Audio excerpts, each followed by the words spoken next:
E aí pessoal, tudo bem? Eu sou o Gabriel Crops e você está aqui com a gente em mais um episódio do podcast RJ+, do Centro de Negócios da Associação Comercial do Rio de Janeiro.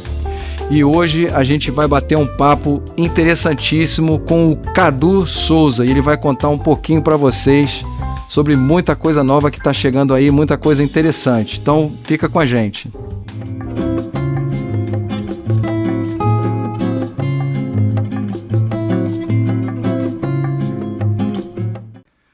Vamos lá. Cadu, então, como a gente sempre faz aqui no nosso podcast, a primeira coisa é o convidado se apresentar, falar um pouquinho da sua história, mas eu não quero saber da empresa não, eu quero saber do Cadu.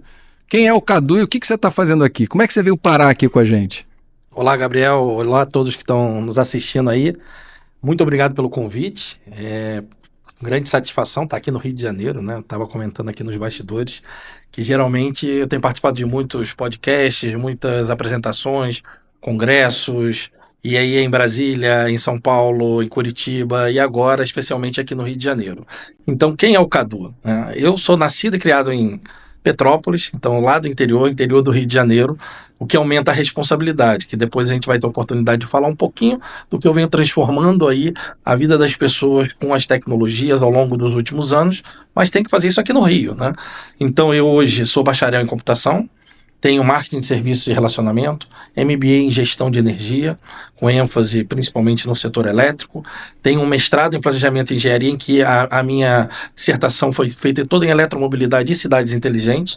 E uma série de certificações em PPPs, modelagens. PPPs são as parcerias público-privadas, né, para que a gente possa propiciar e criar modelos inovadores para relacionar a entidade pública com a entidade privada e a gente conseguir gerar um negócio. É muito oportuno quando a gente fala da associação, principalmente a gente falar das empresas, falar do comércio, das indústrias, ou como a gente pode poder associar isso. Uma curiosidade: jogo futebol, tudo bem, já sei que você já tá rindo aí, Gabriel vai fazer o bullying dele, mas não, jogo futebol mesmo, já joguei quase profissionalmente futebol, comecei lá em Petrópolis. Ano passado tive a grata surpresa de ser convidado pelo prefeito de Cataguases lá, o José Henriques lá, um grande parceiro, em que eu tive a oportunidade de desenvolver um projeto de cidade inteligente com ele, e o Falcão foi jogar na cidade, e eu escrevi para ele: olha, poxa, será que tem vaga para mim? Dá para jogar com o Falcão? E até hoje a minha equipe diz aí que eu rodo os vídeos, né? Eu sou goleiro, né? Então eu tive a oportunidade de jogar contra o Falcão e ainda defender várias bolas. Olha só que honra! E um bate-papo também super descontraído, uma pessoa super do bem, que eu tive ali uma proximidade. E é uma pessoa que inspira, né? Então isso é uma coisa que também eu trago hoje muito para o meu estilo de liderança, para o meu estilo de influenciar não só os meus colaboradores, a minha família, ao mercado, e a gente pegar o melhor das pessoas, o melhor de quanto você pode incentivar a inovação, a criação e a relação de parceria estratégica. Então isso é um pouquinho do Cadu. Já fui diretor de clube, já fui vice-presidente... do Serrano? Não, foi do Coronel Veiga. Era a parte mais humilde. O Gabriel já conhece aí novidades aí de Petrópolis, aí, né?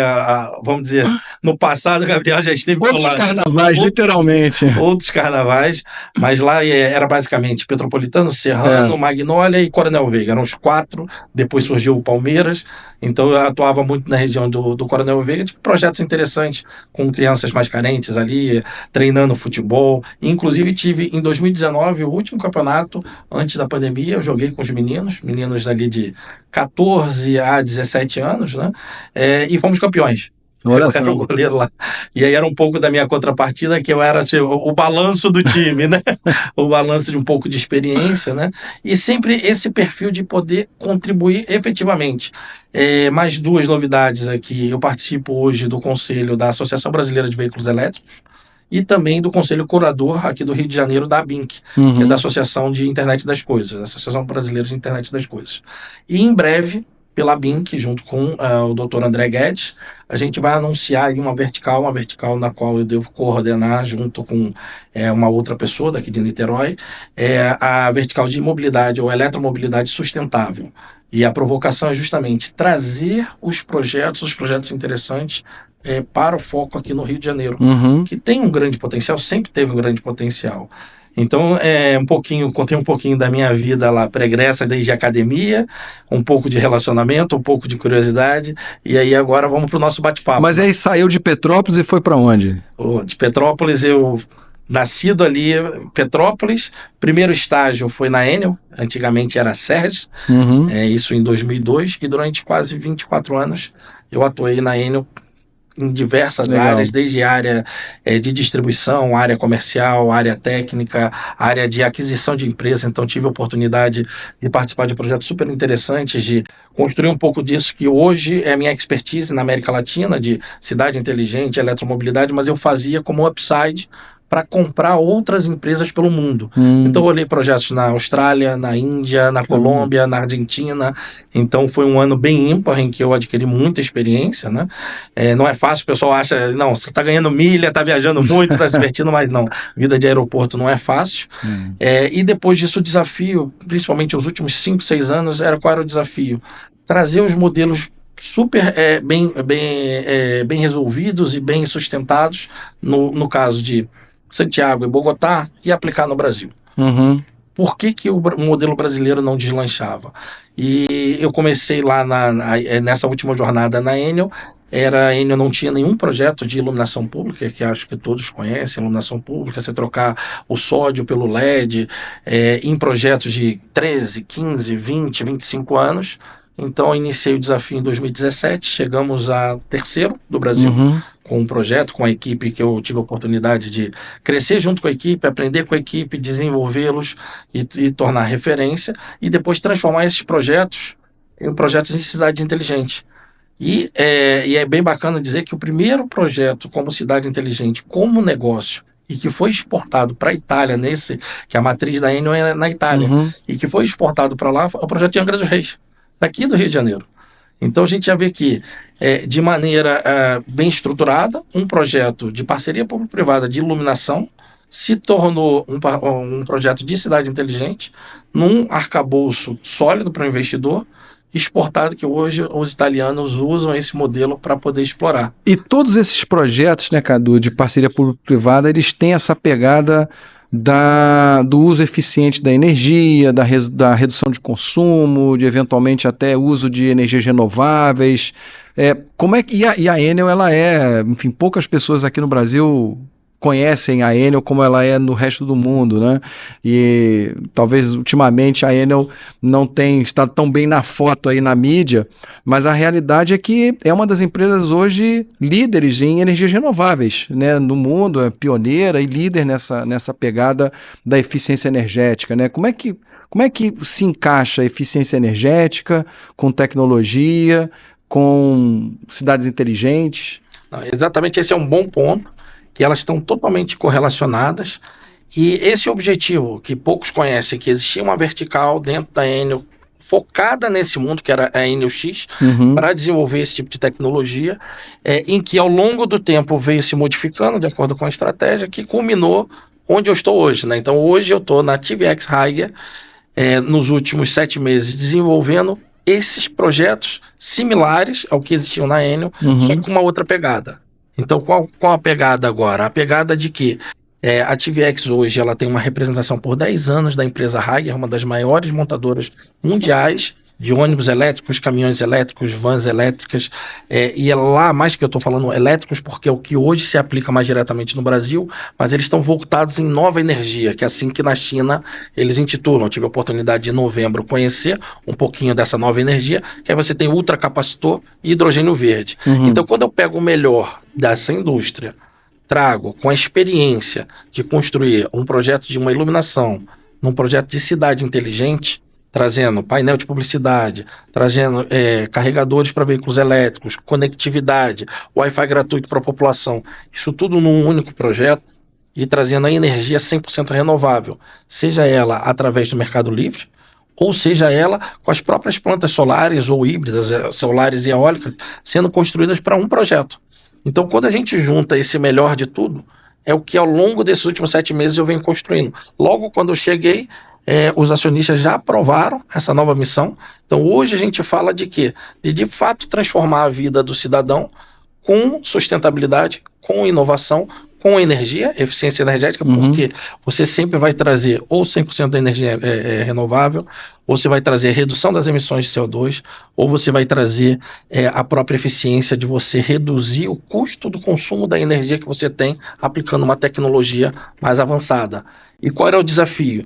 De como entender o melhor modelo para entrar no Brasil e partindo do mundo de atuar num grande grupo estrangeiro, um grande grupo italiano, europeu, chegar agora no melhor da indústria chinesa, unir os dois e criar a nossa realidade brasileira.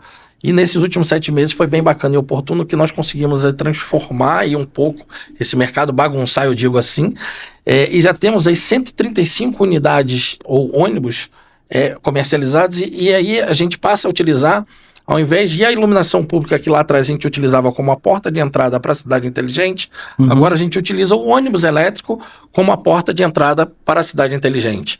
Então esses 135 que hoje eles estão distribuídos onde? Cascavel, no sul, então nós temos 15 hoje veículos circulando em Cascavel, e aí num modelo que lá é bacana, que traz um pouco dessa sinergia, e aí falando de projetos bem-sucedidos e referência para a América Latina, você tem 2 ônibus de 18 metros, rodando para a população, numa linha dedicada, mais 13 de 13 metros. Quando eu falo de 18 metros, até para correlacionar, seria um ônibus para 130 pessoas, 134 pessoas. Quando eu falo ônibus de 13 metros, a gente está falando de 81 a 86 pessoas, de acordo com as normativas brasileiras. A gente sabe que no dia a dia, quando você coloca tecnologia, ar-condicionado, acessibilidade, coloca uma série de benefícios, a população usufrui mais. Então você vai ter mais passageiros, inclusive dentro desses veículos. Mas por quê? Aí o veículo vira a porta de entrada. Em paralelo você tem as plantas solar. Lá a planta solar foi dimensionada para o dobro da frota que está circulando. E além disso a infraestrutura de recarga para circular esses veículos. Aí de Cascavel a gente foi a Belém. Então em Belém foram mais 30 ônibus, sendo 5 que já estão hoje em circulação, sendo mais 5 dentro desse mês de março e 20 até o próximo trimestre. E aí a gente fica naquela expectativa. E o Rio? E aí chegamos no Rio. Niterói, 50 ônibus, uma licitação que vencemos ao final do ano. E agora estamos na fase final de desenho de infraestrutura, de fazendo um bom planejamento para colocar aí pelo menos a metade desses veículos circulando dentro dos 2 próximos meses. E aí começa a trazer o Rio de Janeiro para o centro. Para o centro da eletromobilidade sustentável. E a gente já sabe que Niterói já é uma grande referência, não só para o estado do Rio de Janeiro, como também para o Brasil e para a América Latina. Já tem várias tecnologias inovadoras e tecnologias de cidade inteligente, e agora a gente traz essa pegada da eletromobilidade. E tem outros projetos interessantes sendo discutidos que tem energia. E no Rio a gente não para por aí. Tem um outro processo também, aí com o governo estadual, que é o DETRO. Nós foram mais 30 unidades, e essas, vamos dizer, 50 do Rio mais 30 do DETRO são 80 unidades que viram o quê? Abrindo porta para cidades inteligentes, abrindo porta para a gente trazer outras tecnologias, fomentar um pouco a parceria das empresas do Rio de Janeiro, desde parcerias estratégicas para executar serviços de obra, engenharia, serviços de assessoria, ou trazer insumos que podem ser aproveitados nesse projeto. E nós estamos trabalhando sempre com um regime de assistência técnica avançada. E em breve a gente vai estar estreando em todo o Brasil o modelo de concessionárias, porque não vamos parar só nos veículos, só nos ônibus. Então a gente vai, os ônibus, as vans, os caminhões elétricos, vamos ter uma primeira unidade a hidrogênio, que é um projeto que vai circular em Brasília, ainda não posso abrir qual o cliente.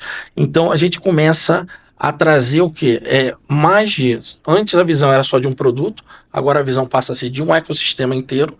E cada projeto desse ele passa a ser desenhado de acordo com a necessidade daquele município.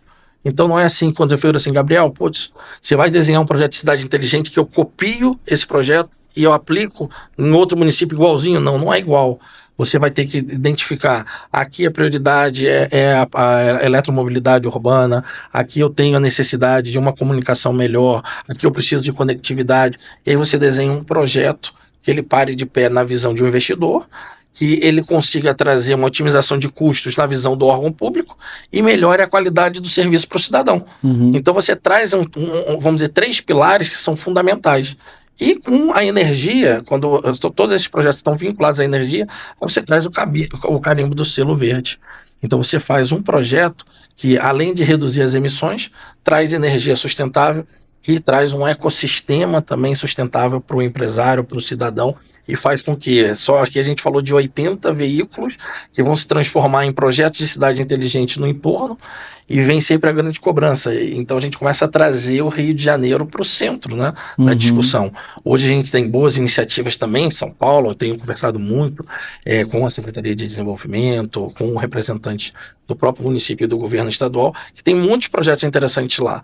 Então, entendo também que há muito espaço para o quê? Cooperação entre os municípios, estados, projetos benchmarks, por exemplo, esse de Cascavel, como a gente aplica na realidade do Rio, ou o projeto do Rio, Angra dos Reis, Cidade Inteligente, como a gente leva para outros locais, e aí independente da empresa na qual eu estou, que aí eu acabo entrando num papel meio de que um embaixador. E é um pouco de que a gente precisa cada vez mais embaixadores. Você estava me contando também nos bastidores aí que você está no mundo da energia, né? Então a gente precisa de fato contagiar, precisa de fato construir esses projetos e aproveitando um pouco dessa administração, a nova administração que se iniciou agora, né? E como se fala, né? Tudo começa no Brasil após o carnaval, então a gente de fato agora, nova administração nos municípios, novos secretários, mas trazer o melhor dos projetos, colocar na mesa e que isso traga fruto do cidadão dentro desses próximos 2 anos. Legal. E se a gente olhando a ótica do Estado, seria aquele sprint final. Vamos trazer projetos, por que não? Aqueles projetos em que você eficientiza todas as escolas, todos os prédios públicos, todos os hospitais com energia limpa, e você pode trazer um modal de um ônibus elétrico, ou de uma van elétrica, ou de um carro, um veículo compartilhado, numa primeira fase, ou numa fase mais à frente. Ou, como eu brinco, a gente passa a ter agora um grande Lego, em que a gente pode, esse projeto cabe à eletromobilidade, esse outro cabe às tecnologias, esse cabe à iluminação, esse cabe à energia limpa, e você vai colocando ele na medida que você precisa. Então, Cadu, você abriu várias janelinhas aqui para a gente conversar, mas uma coisa interessante, até para o público também acompanhar a gente, né? Dando um passo atrás, o que é uma cidade inteligente? Você falou várias vezes da cidade inteligente.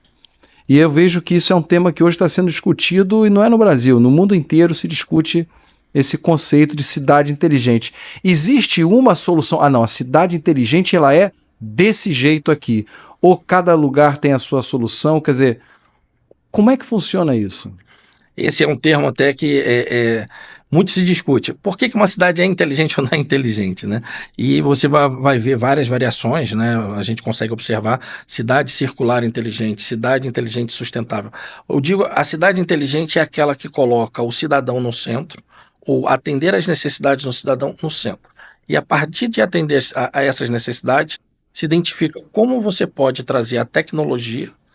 E aí essa tecnologia ela pode estar voltada para conectividade, para uma melhora de pontos de ônibus, você transformar o que existe hoje lá em Bogotá, os paradeiros de ônibus inteligentes. Você trazer o quê? Comunicação em tempo real para aquele cidadão, segurança através do vídeo monitoramento. Então você começa a trazer várias verticais de tecnologia. A própria iluminação, você traz eficiência energética quando você coloca o LED, você economiza entre 55% e 65% da conta de energia da iluminação. Que não é pouca, né? Que não é pouco. E no Rio de Janeiro é um problema seríssimo, né? Histórico, né? Exato. E quando você traz essa economia, essa própria economia, você consegue utilizar para os investimentos dessas tecnologias. E aí você tem, lógico, um outro pilar que é fundamental. Um modelo que tem uma segurança, que a gente vai estar falando de um projeto de uma cidade inteligente, ele tem que perdurar, tem que passar por múltiplas administrações. Então, o melhor arcabouço é usar um modelo de uma parceria público-privada, a lei de concessões e PPPs, em que você pode ter em até 35 anos um projeto. Então, você vai estruturar projetos, e isso é bacana que isso é tão bem sucedido que a primeira PPP de iluminação pública bem sucedida, que foi benchmark, foi a de Belo Horizonte, em 2016. Hoje ela está 100% modernizada. Lá era um modelo em que você tinha um aporte da iniciativa pública, eram cerca de 100 milhões de reais, de acordo com os marcos de modernização, mas ela foi um divisor de águas. A partir de dar certo aquele modelo, e antes se tinha vários projetos que várias empresas utilizavam da lei de PPPs para oferecer projetos de iluminação, mas na moda antiga de direcionar seus requisitos técnicos, e então os projetos naufragavam, ou porque a prefeitura também ela não tinha, vamos dizer, aquele profissional habilitado para selecionar o melhor dos projetos. Às vezes ele recebia 5, 6 empresas querendo entregar projetos e como que ele definia qual era o melhor. Então isso foi se evoluindo e hoje você tem BNDES, Caixa Econômica, FIP, você tem grandes estruturadores, Banco Mundial, fazendo estruturações de projetos de PPPs, não só de iluminação pública, como a Caixa agora começou a usar, tanto a Caixa quanto o IPGC, que é o Instituto de Planejamento e Gestão de Cidades, nos projetos de cidade inteligente. E esses projetos aí são projetos super ricos, porque você traz essas verticais. E aí vai começar aquele desafio, tá, Cadu? Mas e cabe esse projeto em qualquer cidade? Eu digo que sim. Aí pegamos, usando dessa prerrogativa de estruturar um projeto do zero, identificar a necessidade, cidadão no centro, uma cidade de 80 mil habitantes. Eu vou falar, como um grupo multinacional era onde eu ocupava, vai querer olhar para uma cidade de 80 mil habitantes? Eu falei, olha, se a gente entra num cluster de uma cidade de 80 mil habitantes, quantas cidades a gente abre no horizonte no Brasil? Ou se a gente traz para a correlação aqui do Rio de Janeiro, quantos municípios aqui no Rio de Janeiro a gente conseguiria atender com um projeto desse bem estruturado? E foi super bem sucedido, porque conseguimos desenhar um projeto em que, ao invés de você geralmente modernizar ou trazer essas tecnologias em 1 a 2 anos, você coloca ele por fase, dentro de 3 a 4 anos. Então você garante que a economia que você vai ter, você tem sempre uma linha de base, que é quanto o município ou o estado ele gasta hoje. Então, o projeto bem-sucedido ele tem que ser dali para baixo. Ou, durante o período em que você tem um investimento, você mantém a mesma linha de baixo, ou sempre coloca um percentual de economia, melhora absurdamente o serviço para o cidadão, e depois que terminou a fase de investimento, praticamente você começa a ter savings direto para o próprio município, que é um pouco do movimento que hoje muito se discute também. É uma das associações que eu participo, que é a DABCIP, que é dos concessionários de iluminação pública, se discute o que vai se fazer com as sobras da contribuição da iluminação pública, já que os projetos reduzem entre 55% e 65%, você começa a ter sobra. Você pode desvincular em até 30%, que é o que permite a legislação para outras finalidades que hoje tem uma carência. Mas e o restante, o que se excede? Aí fica aquela discussão se vai voltar para o bolso do contribuinte ou se você aplica em novos projetos. E o governo federal, através de diversas portarias nos 2 últimos anos, ele tem ido para essa linha de abrir a possibilidade de usar esse próprio recurso para segurança, para a mobilidade urbana. Então você começa a trazer outros recursos para lastrear mais projetos e trazer mais benefícios para o cidadão. Então, quando você vai juntando tudo isso, é o que a gente transforma em uma cidade inteligente. Não é porque ela é mais esperta ou menos esperta, né? Mas é um termo que cada vez mais ele vai se adaptar. Não tem uma receita de bolo. Cada lugar ele atua de uma forma com algumas tecnologias. Aqui no Brasil, com a vinda do IPGC, como mencionei, então você tem vários outros projetos. O movimento que nós fizemos, aí sou muito grato pela oportunidade de poder ter participado desse primeiro projeto, porque até então você só tinha iniciativas de pesquisa e desenvolvimento, ou pequenas iniciativas em bairros em que se falava que isso vai se transformar a vida, mas você não via uma cidade inteira sendo atacada ou sendo beneficiada de uma maneira direta, né? Então isso é um pouco do que a gente deve contagiar, né?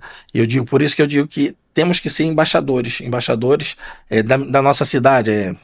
Aproveitando o carnaval, encontrei o prefeito lá na padaria, cidade menor, e por acaso a grata surpresa, um abraço para o Ingo aí, que com certeza vai nos ver, e eu fiz a seguinte provocação: poxa, prefeito, olha, nós atuamos aqui, eu atuo no Brasil inteiro, na América Latina, projetos renomados. Quando que a gente vai trazer aqui para Petrópolis? Quando vamos apresentar aqui? Porque é o primeiro questionamento.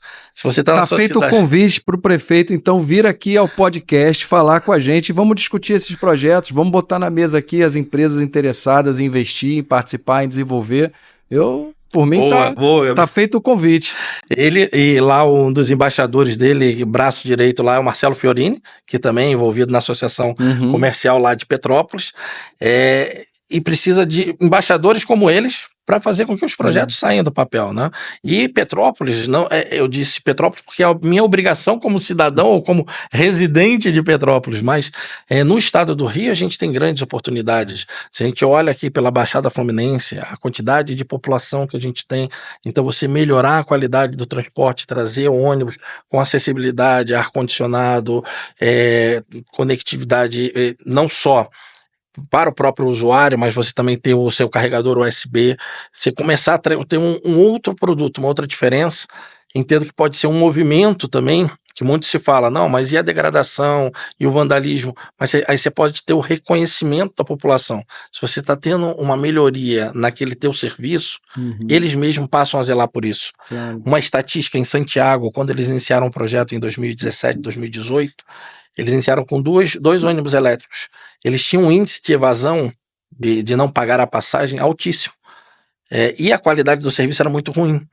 Desses dois primeiros cidadãos, eles esperavam chegar aos ônibus pela novidade, e aí você pensava, mas é só novidade? Não, para eu fazer a minha contribuição para o meio ambiente, ou para o futuro das gerações. E depois o projeto foi se expandindo, com mais 100, 200, hoje a gente supera aí, se eu somar Chile e Colômbia, são mais de 4 mil ônibus já circulando elétricos, então você tem redução de emissões, e quando você olha a qualidade, a satisfação hoje do usuário com vamos dizer, com os ônibus elétricos ou com a qualidade do serviço, ela é equivalente ao metrô. Ou seja, um alto patamar de satisfação, de qualidade na prestação desse serviço. Agora, tem uma questão muito interessante, né, Cadu, que você mencionou. Sempre a tecnologia, ela tá, ou seja, o cidadão, ela tá no centro, mas a tecnologia, ela tá orbitando, né? A tecnologia é que propicia toda essa mudança de conceito. Mas a tecnologia sozinha, ela não faz nada, né? Talvez o que eu estou entendendo aqui é que são novos modelos de negócio, novas relações entre o capital privado e o poder público. Quer dizer, o que muda quando um estado ou um município resolve entrar num projeto de cidade inteligente, ou do bairro inteligente, ou do estado inteligente, quer dizer, e resolve adotar a tecnologia? Não é só, vamos fazer a licitação e eu vou comprar. Quer dizer, tem todo um ecossistema em volta que faz isso funcionar, né? Ou estou errado? Não, exatamente, tem todo um ecossistema, e o primeiro passo, por isso que eu acho bacana a gente ressaltar, que quando eu cheguei há 7 meses na TVX, era justamente isso. Você tem que ter empresas engajadas em fazer esse movimento. E essa é uma das empresas, você tem os outros estruturadores. Então você tem que ter alguém que dê o primeiro passo. Porque as necessidades, elas já existem. Então você já tem a necessidade de cada município, você já tem identificado lá o plano de governo. Então você tem que chegar e bater a porta do município. E uma vez que você bate essa porta do município, aí você começa com outro movimento. Um projeto dessa natureza, ele é estruturado entre 6 a 9 meses hoje, com as boas práticas que a gente tem. Mas se eu falasse isso há 5 anos, eram cerca de 18 meses para estruturar o projeto. E durante esse período de preparação, o importante é você lidar com todos os stakeholders. Então você envolver a academia, você envolver as entidades de classe, você fazer mais de uma audiência pública, em que você possa escutar o comércio. Olha, quais são as necessidades? Por exemplo, se essa cidade é uma cidade turística, então você vai ter que ter o quê? Não é simplesmente só a tecnologia, é como eu vou preparar o turismo ou o comércio para receber os cidadãos que vão passar a frequentar. Quando você traz isso, hoje você tem uma ISO de cidades inteligentes. Então você tem ali já pré-requisitos para você qualificar uma cidade, se ela tem as tecnologias, se ela atende às necessidades do cidadão, e você tem um ranking. E quando você se qualifica nessa ISO, você consegue ter o quê? Visibilidade internacional. Então você consegue trazer mais investimentos. E quando você fala de preparar o entorno durante esse período, você começa a visualizar a capacitação da mão de obra. Um projeto dessa natureza, ele vai abrir muitos empregos. E às vezes pode dizer assim, mas esses são mais empregos. Não, na realidade ele pode até direcionar para uma qualidade do tipo de emprego. Então você vai trazer o quê? Qualificar a mão de obra daquele entorno. Então o papel hoje da associação também é muito relevante, porque você consegue trazer essas empresas, esse cluster de empresas. Olha, eu vou ter uma necessidade para energia renovável, eu vou ter uma necessidade para tecnologias de conectividade. Então você consegue direcionar a necessidade dessas empresas ao longo do estado, ao longo dos estados e do Brasil como um todo. Então você, durante esse período de estruturação, interagindo com os diversos órgãos, e eu digo não só os órgãos comerciais, empresariais, academia, mas você vai escutar o cidadão, você vai fazer algumas pesquisas de campo e também utilizar ouvir também os administradores públicos, né? Porque não adianta você trazer um projeto super inovador, tecnológico, que não fale com a linguagem dos sistemas que já existem. Então, aí vem o outro grande desafio, de como integrar os sistemas. Porque se destruir e colocar um novo é fácil, mas como eu integro e trago essa informação, né, com qualidade para cada vez mais entrar na segunda geração, que hoje a gente brinca, a cidade inteligente ela vai estar sempre progredindo, né? Porque agora é como eu trago a inteligência artificial para o bem, para utilizar todo esse rol de informações. E lógico, aí tem um ponto também que não pode ficar de fora, a cibersegurança. Você passa a ter muito acesso, muita informação, muita conectividade, então você também tem que ter uma responsabilidade com essa linha. Então abre um nicho para outro mercado, que até então ele ficava muito restrito a empresas, e agora ele passa a entrar de cabeça no mercado público, e também você começa a trazer uma série de outros serviços que podem chegar aos cidadãos quando você propicia conectividade para ele. Agora, uma coisa que todo mundo fala, né? Enfim, a gente escuta muito isso. Eu estou fazendo uma pergunta, eu tenho a minha opinião, mas eu quero escutar o teu comentário, né? Que sempre a tecnologia é mais cara, né? E tudo você está falando de conectividade, de sustentabilidade, de eficiência, de melhoria do serviço, né? De modo geral, não estamos nem entrando no particular, né? Do veículo, do ônibus, do transporte público, acho que isso vale para qualquer coisa. Sempre tem o argumento contrário. Ah, não, mas isso é muito caro. Isso aí o poder público não consegue pagar.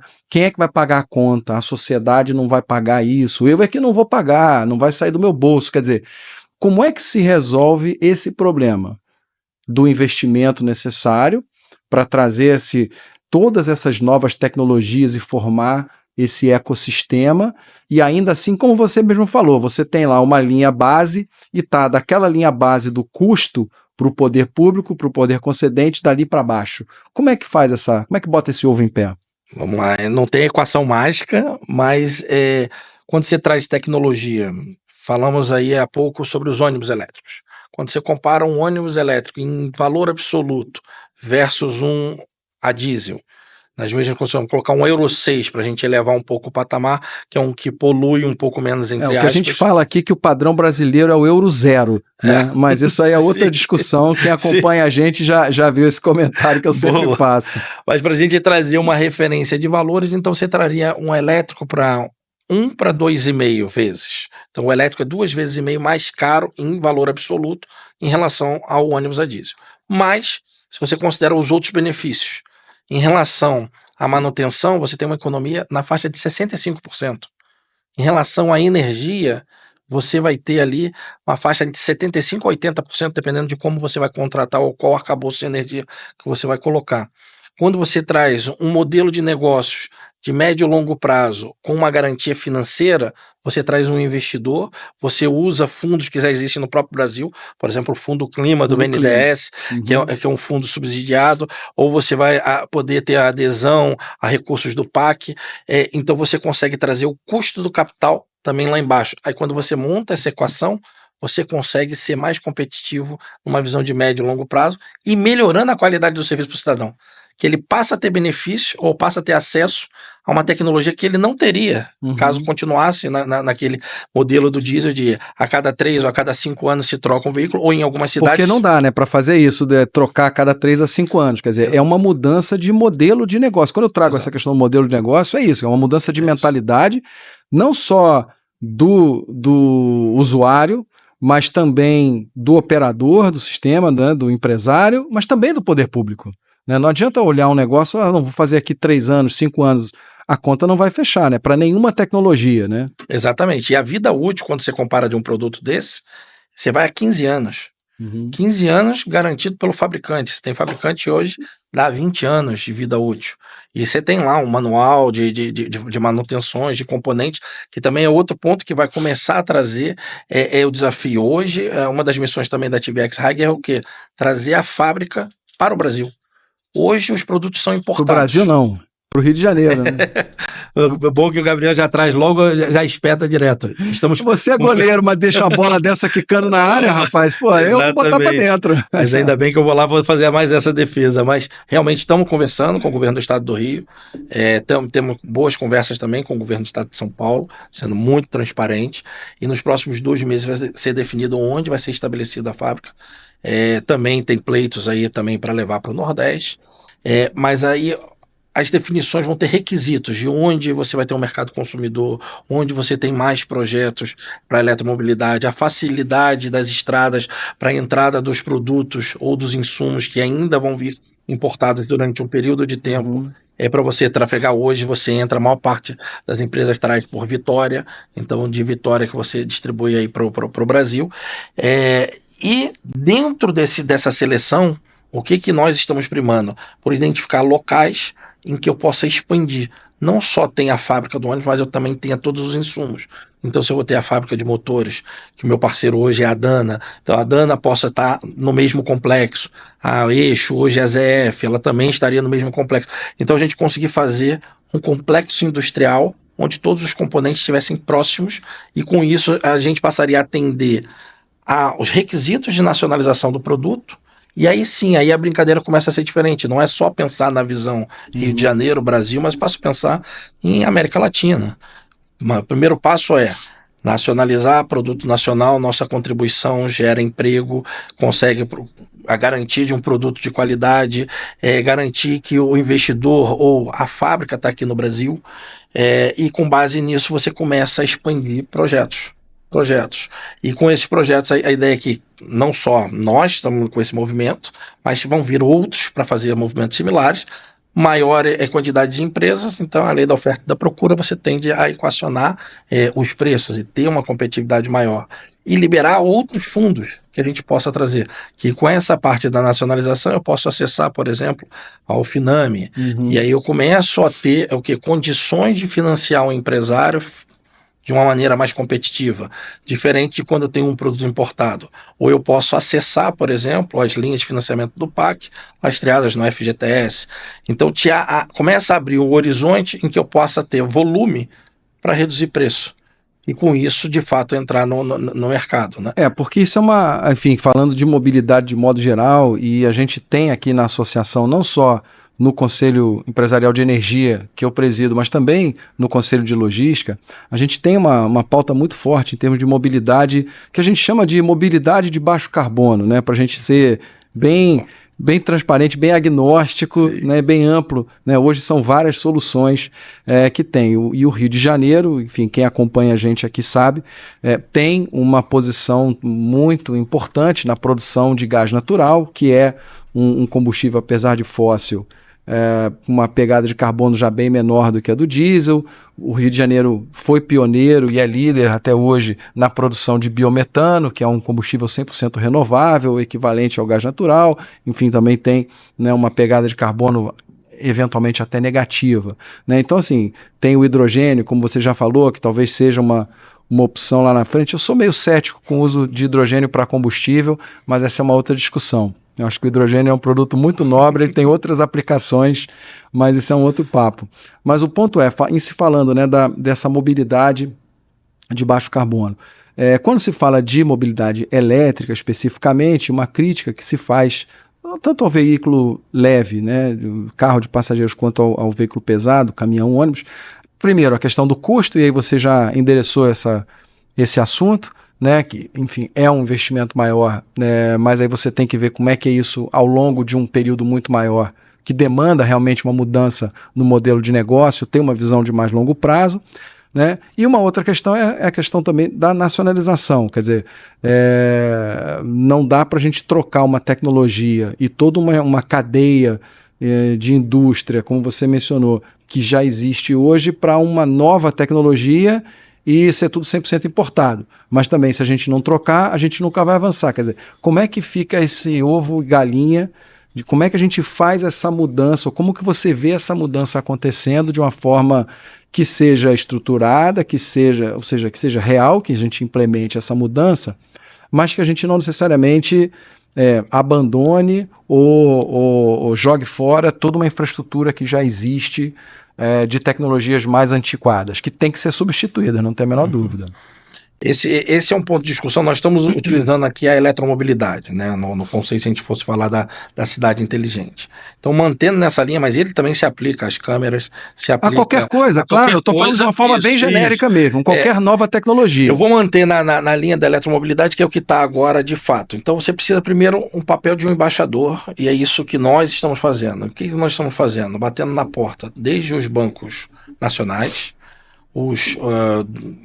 os federais, aí, se a gente for colocar os bancos de estruturação, se eu for olhar aqui na América Latina, o Banco Interamericano, se eu for expandindo Banco Mundial, outros fundos europeus, bancos chineses, já que hoje a fábrica ela está na China.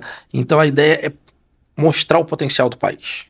Mostrar o quanto o país tem de potencial. E hoje, se eu trouxer uma estatística para você, a gente deve ter em torno de 600 ônibus elétricos 100% a bateria.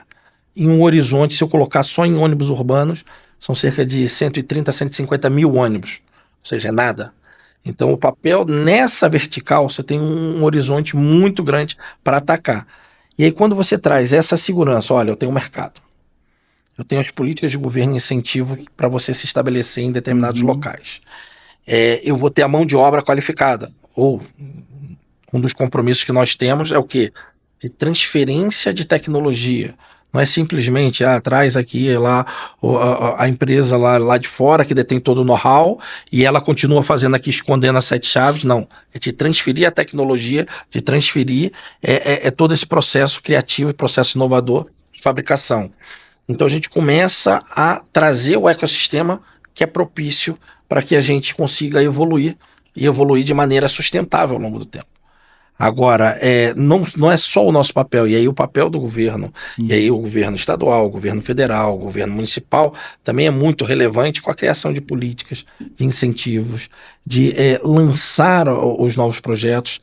Eu estava até vendo agora há pouco tempo, Rio de Janeiro aqui teve um dos projetos aí na parte de cidade inteligente que foi...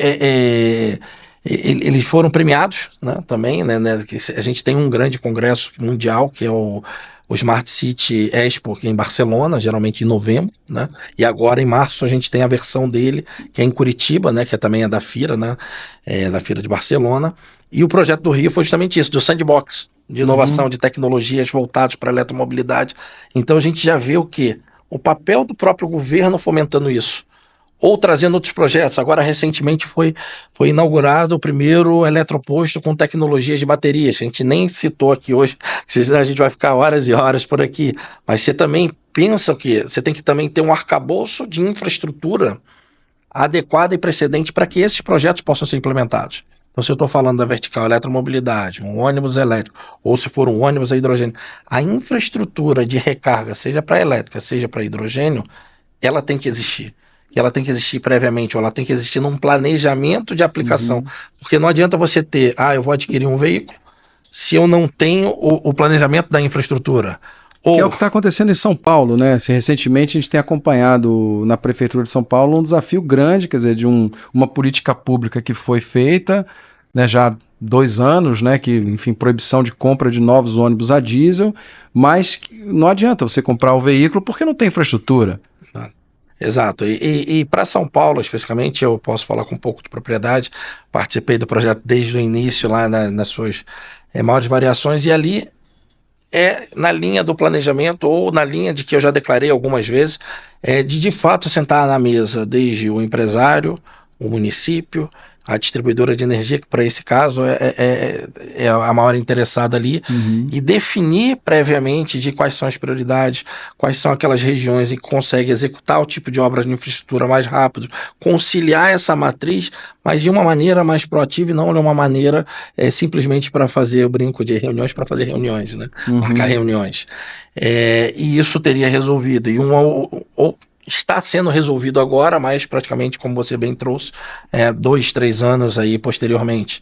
E isso, inclusive, no Diário do Transporte saiu agora, ontem, saiu uma matéria de um dos empresários lá, da A2, né? Da A2, o Paulo Coreg, conheço bem lá, um grande colega também, aí, um grande amigo, da infraestrutura. Ele fez um investimento de fato da infraestrutura e não tem energia ali. Lógico que tem vários capítulos, ali tem muita documentação, mas ali é um papel de aquela região era a região prioritária, ou putz, se ela não é a região prioritária, ou ela vai demorar a ter infraestrutura, como fica o empresário que já tem a frota dele, já com 10, 12, ou ele menciona até quase 13 anos de vida. E ali, pela legislação, você pode chegar no máximo a 10. Como é que vai dar esse salto, Como né? que vai dar esse salto? Ou aí começa uma outra solução que foi discutida e que também vai chegar em breve, e eu tenho procurado também a suportar também isso, são os hubs de recarga. Você começa a fazer em terrenos em que você tenha o cruzamento entre vários operadores, múltiplos operadores, que você faz uma única infraestrutura que você pode ter vários operadores ou passando a noite ou ao longo do dia fazendo sua recarga.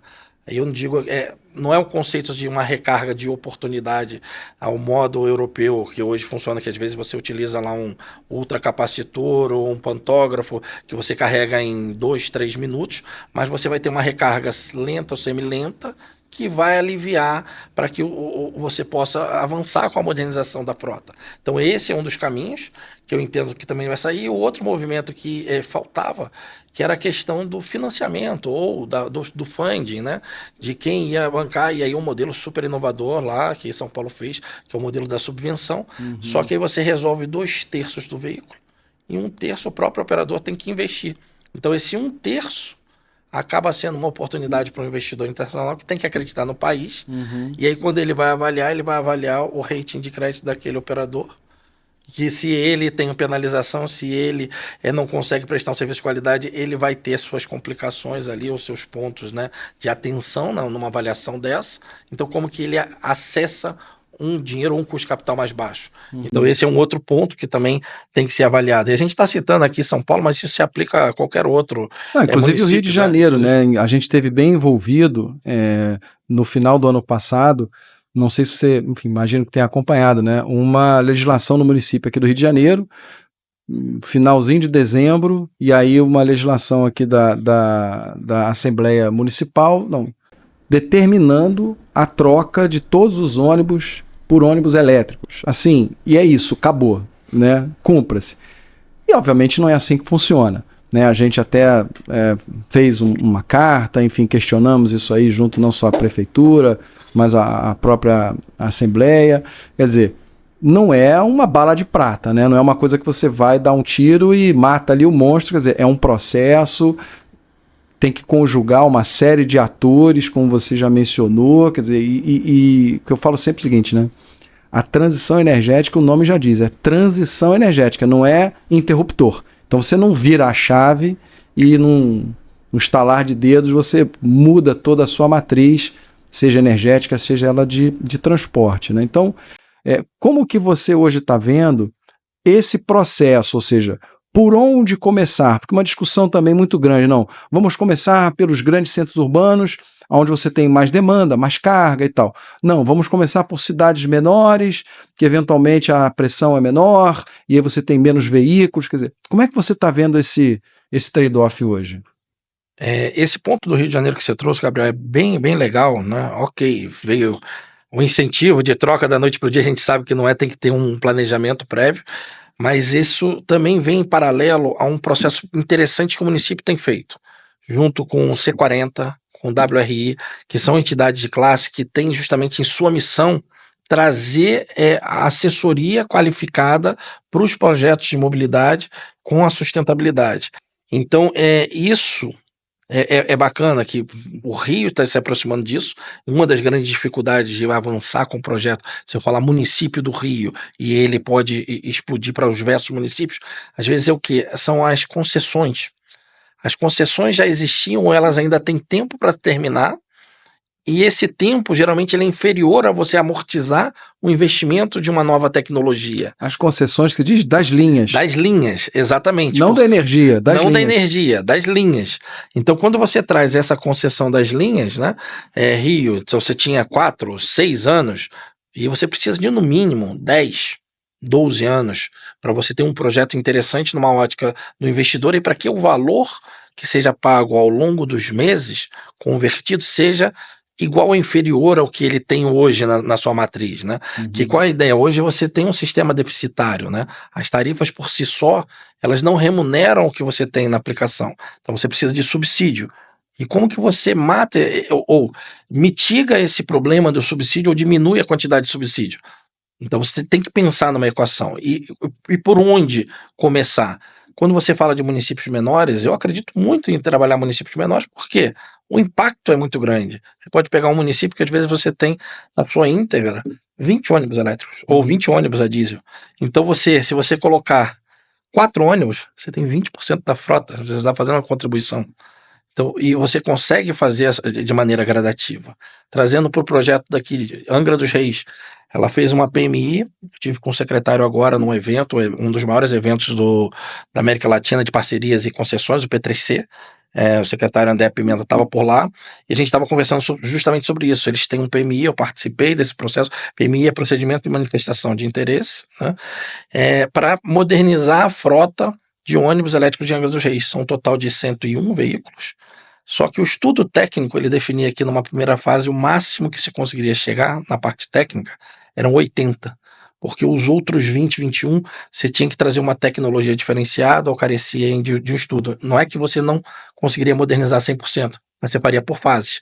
Os primeiros 80 consegue fazer no primeiro 2 anos, e os outros 20 de 3 a 4 anos em que você vai trabalhar um outro tipo de infraestrutura adequada. Só que aí você tem que, pilar técnico resolvido, aí você vem para o pilar financeiro.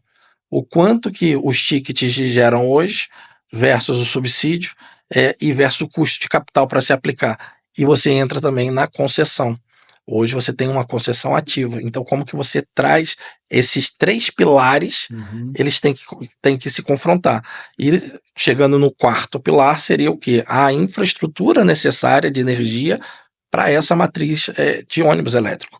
Então você teria que ir para e passo, e quem está lá na região sul sabe o quanto às vezes eles eram impactados agora em época de chuvas, de vento e tudo mais. Então você também tem que trazer o quê? Uma confiabilidade no sistema elétrico. E aí entra uma 5ª variável, que seria o quê? A solução de backup, que seria a solução dos bancos de baterias, né, o armazenamento de baterias, que são os BES, que hoje em Estados Unidos, Europa, Ásia funciona muito bem, porque eles já têm uma quantidade, um volume em que consegue trazer preços mais competitivos. E agora no Brasil está chegando o momento de também investir. Então você vai trazer esse balanço desses 5 pilares, em que esses 5 sendo resolvidos, você consegue evoluir. Só que eu trouxe o município de Angra dos Reis, então a dimensão de Angra dos Reis no estado do Rio e no Brasil, né, o tamanho, então você precisa resolver esses pontos para você investir. Se você pega um município menor, é lógico que a complexidade ela acaba sendo proporcional ao tamanho do município. Então, por isso, iniciar em municípios menores, você tem um impacto muito mais rápido e mais perceptível, e já é um grande movimento. E, em paralelo, você vai estruturando esses municípios médios. E quando você fala de capitais, aí você acaba tendo aí, vamos dizer assim, o reforço das grandes entidades. Aí você vai ter Banco Interamericano, Banco Mundial, WRI, C40, ICCT. Então você tem várias entidades que estão dando muito suporte, estudo de linhas, que às vezes você tem, olha, a quantidade de passageiros e linha que eu tenho nessa rota, eu poderia unir 2 rotas e diminuir um ônibus. Que então fala um pouco com o que a gente falou antes da eficiência energética. Quer dizer, não adianta você trocar uma lâmpada normal por uma lâmpada de LED. Tem todo um sistema que você tem que modificar para que você possa realmente auferir os benefícios daquela tecnologia. Eu acho que é mais ou menos a mesma coisa que a gente está falando aqui, né? Não adianta você pegar um ônibus a diesel e botar um ônibus de uma outra tecnologia. Quer dizer, você tem todo um ecossistema e um modelo de concessão e de número de linhas, enfim, tudo isso tem que ser repensado, né? A infraestrutura. Não, exatamente. E até para trazer um outro projeto que é super interessante, aqui a gente tem 2 aeroportos em que faz sentido também. Agora, recentemente, a gente fez uma entrega bacana no aeroporto de Congonhas, 10 ônibus elétricos. E aí, como foi pensada olha, vamos colocar uma capacidade do veículo, então estudo técnico definindo uma quantidade de bateria nesse ônibus, para que ele possa fazer, de acordo com todas as rotas, isso foi estudado, o veículo ficou por 30 dias rodando, nossos técnicos, engenheiros, trabalhando no desenho da melhor proposta, então ele fica 3 dias sem necessidade de fazer recarga. Então eu não preciso ter uma mega infraestrutura de recarga. Eu posso otimizar a infraestrutura de recarga, otimizo o custo, otimizo demanda de energia, eficiência energética entrando nesse jogo, e além disso melhora a qualidade do serviço lá dos veículos, que já eram veículos que já estavam com mais de 10 anos. Então agora o cidadão lá, ele usufrui um veículo desse, e um veículo de 12 metros. Aí a provocação lá foi justamente, vem cá, mas futuramente Congonhas está passando por uma mega reforma, e os trajetos vão ser menores, porque eles vão ser mais retilíneos. Por que não trazer um ônibus de 18, em que 18 metros que você coloca 130 pessoas, e aí você diminui a quantidade de ônibus circulando. Já vai ser um ônibus elétrico, com todo o conforto, toda a acessibilidade, toda a tecnologia, só que aí você já vai tirar pelo menos 1 ou 2 ônibus, quem sabe, da operação. Então essa é a provocação, e é legal que foi muito bem aceito lá. O presidente Santiago estava lá nesse dia e falou, um caso a estudar. Da mesma forma como você tem hoje, você olha as companhias aéreas, elas têm as vans. As vans hoje aí você poderia substituir por micro-ônibus elétricos. Você coloca mais pessoas, mais conforto, e você consegue também trazer essa linha. Agora, uma coisa interessante, Cadu, quando você fala do ambiente do aeroporto, né? É um ambiente extremamente controlado, né? Tudo que você vai fazer dentro do aeroporto, você tem ali milhões de pessoas, milhões de órgãos olhando tudo que está acontecendo, principalmente com o foco da segurança. Como é que fica essa parte da infraestrutura de recarga e questões de segurança? A gente vê também uma discussão muito grande no mercado que não existe norma, né? O pessoal fala muito para condomínios, para prédios comerciais, mas eu imagino que você tem uma experiência ainda mais para colocar isso dentro de um aeroporto. Como é que está hoje o status quo, qual é a situação hoje do Brasil em relação à norma técnica para a instalação dessas unidades de recarga? Vamos lá, aí a gente segmenta os tipos de unidade de recarga. Quando a gente fala de unidade de recarga para os ônibus elétricos, caminhões, são unidades de recarga que elas vão ter uma potência maior. Então a gente vai estar falando de carregadores de 120, 150, 200. O tamanho ótimo que a gente brinca aqui no mercado diz que a equação ideal é entre 180 e 200 kW por carregador. Então ele já vem com um padrão, ele vem com um requisito para ser atendido, e mais do que isso, a parte elétrica tem que seguir as normas da ABNT. Então toda a parte elétrica vai ter que estar atendendo às normas, e como você bem trouxe, num ambiente controlado como o aeroporto, além de atender a toda essa normativa, a gente também tinha que atender a normativa do aeroporto ao qual a gente estava prestando serviço, e não só as próprias normativas da ANAC. O meu time ficava louco às vezes que tinha que... Não, pô, já apareceu um requisito lá no contrato que é da ANAC. Não, aí tem que entender o que se aplica, ou como se aplica, ou como traduz o mundo da eletricidade para o mundo lá dos aeroportuários, né? Então, e da mesma forma, você vai aplicar isso no dia a dia. Hoje, quando a gente fala de expandir esse sistema para o público, onde ele tem ficado esses carregadores? Ou em terminais, que também são cercados, são privados, e aí você vai ter que seguir não só essa normativa ABNT para a tua parte elétrica, que aí você tem que contratar profissionais, e aí novamente a gente volta naquela linha da capacitação, de preparar empresas para essa oportunidade, mas você também vai ter que atender... oportunidades, deixa eu pegar esse gancho para os empresários que estão assistindo a gente aqui, de também procurarem, né, se inteirar do que está acontecendo, de capacitarem as suas equipes, né, tem oportunidade de negócio aí, né? Exato, tem muita oportunidade de negócio, e aqui a gente está citando, por exemplo, a instalação em um terminal. E aí você vai desde, se eu coloco um carregador, um nível de instalação. Se eu coloco 5 carregadores, eu já vou estar falando de um MVA1, 1000 kW. Então significa dizer que você vai precisar de subestação. Você já vai chegar a um nível de média tensão. Então você já evolui para um nível de empresa, que é aquela que pode ter ficado assim hoje, no dia a dia, eu invisto mais e vou para um outro nível de tensão, ou eu continuo fazendo serviço em baixa tensão. Então avaliar esse mercado que vai crescer nos 2 próximos anos é super interessante. Então aí você passa também a necessidade de não só cumprir todas as normativas das normas ABNT, mas também atender os regulamentos da distribuição, ou da ANEEL, né? Que não é específico de cada distribuição, e sim da agência reguladora nacional, né? Porque aí você vai ter que conectar essa subestação no sistema da distribuição. E aí, para você fazer essa etapa, você tem que atender todos os requisitos, tem que ter uma vistoria prévia. E aí, uma coisa que muito se equivoca, que às vezes você solicita uma análise de viabilidade técnica para aquela energia, e acha que simplesmente esse formulário vai aparecer da noite para o dia a energia. Não, depois você tem etapas subsequentes que você tem que ir lá. Opa, eu tenho viabilidade técnica. Você tem que entrar com a solicitação efetiva do aumento de carga ou daquela nova ligação. Então é importante que as empresas que vão assessorar esses empresários, elas estejam por dentro dessa linha. E por isso que hoje lá na empresa a gente montou uma equipe nova, totalmente de engenharia, preparada e capacitada para fazer isso, para dar esse suporte.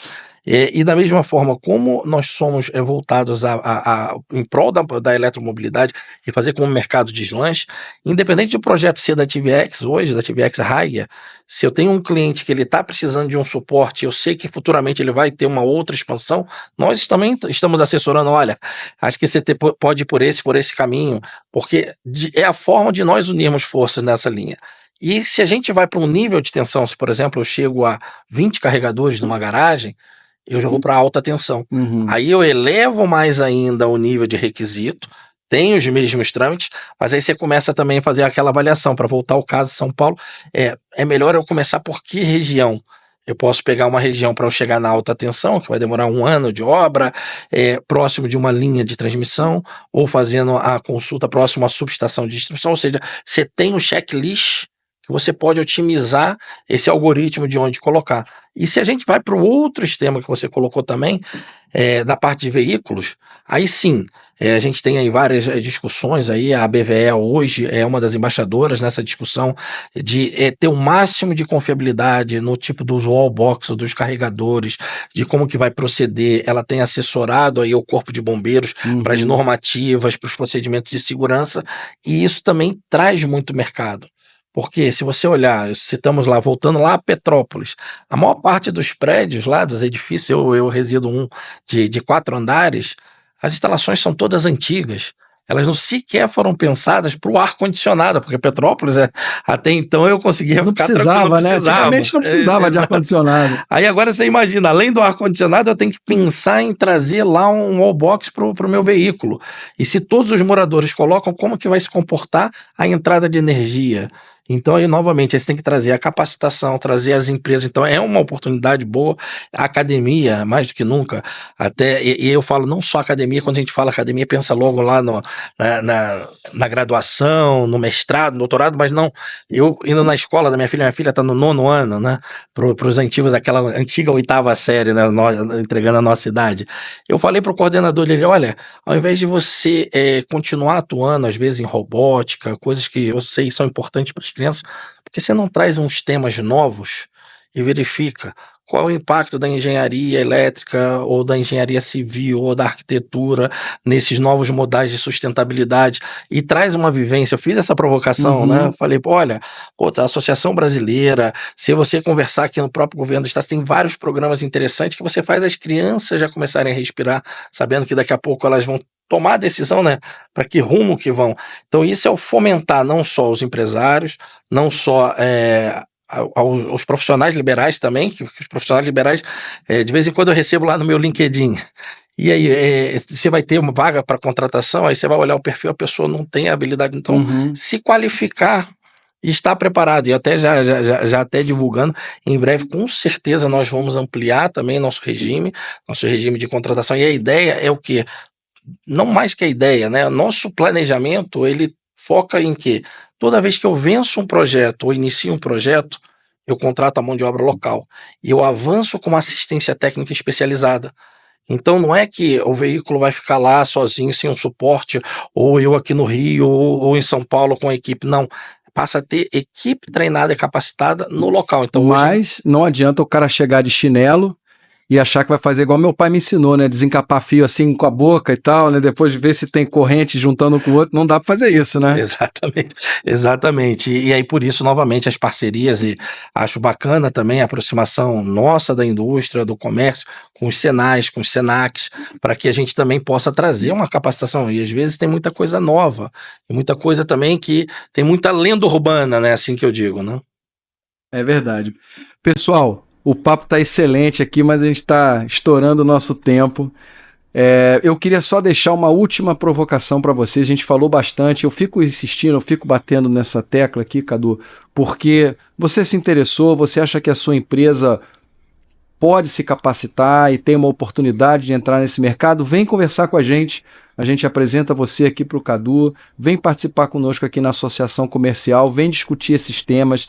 Se você concorda, pode vir. Se você não concorda, também pode vir. A gente aqui na associação, e aí eu falo por mim mesmo, a gente tem uma pauta muito forte da mobilidade sustentável. Sempre uso esse tema, né, para ser bem agnóstico em termos de tecnologia. A gente defende, eu particularmente defendo muito a mobilidade a gás natural, a biometano, mas eu sei que, enfim, tem várias tecnologias e você hoje mostrou para a gente uma série de lados e de argumentos interessantes. Eu acho que é uma grande composição de todas essas tecnologias. A gente tem um desafio enorme pela nossa frente, não só na cidade do Rio de Janeiro, no estado do Rio de Janeiro, no Brasil como um todo, mas pensando aqui na nossa cidade e no nosso estado, a gente tem um desafio enorme na mobilidade, com todos os desafios técnicos e mais, como você mencionou, questões de segurança, questões, enfim, tem bastante desafio para a gente.